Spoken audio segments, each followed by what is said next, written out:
आलसी लड़के की कहानी। गांव में अली नाम का लड़का रहता था। वो बहुत ही सुस्त था।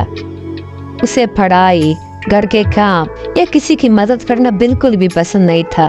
जब भी कोई काम करने का उसे कहते, वो बोलता कल कर लूंगा। एक दिन उसके माँ बाप ने उसे बिठाया और कहा, बेटा, सुस्त रहना अच्छी बात नहीं है। लेकिन अली माँ बाप की बातों पर फिक्र ही नहीं करता। एक दिन गांव के सरपंच ने ऐलान किया, सुनो सुनो, मैं तुम सबको एक राज की बात बताने वाला हूँ। हमारे पास की नदी में एक खजाना छुपा हुआ है, लेकिन वह खजाना उसी को ही मिलेगा जो सूरज निकलने से पहले उसे तलाश करेगा। अली ने सोचा, कल जल्दी उठकर वो खजाना ढूंढ लूंगा।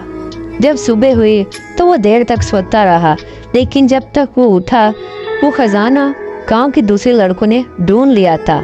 ये देखकर उसे बहुत पछतावा हुआ। उसने सोचा, अगर मैं सुस्ती से निकलकर अपने वक्त पर काम करता तो वो खजाना आज मेरा होता। उस दिन के बाद अली ने ठान लिया कि वो मेहनत करना नहीं छोड़ेगा। उसने मेहनत करना शुरू कर दिया और आहिस्ता आहिस्ता वो बहुत ही कामयाब और एक अच्छा इंसान बन गया। कहानी का सबक है, सुस्त रहना हमें कामयाबी से दूर रखती है। वक्त पर काम करना जिंदगी में आगे बढ़ने का तरीका है।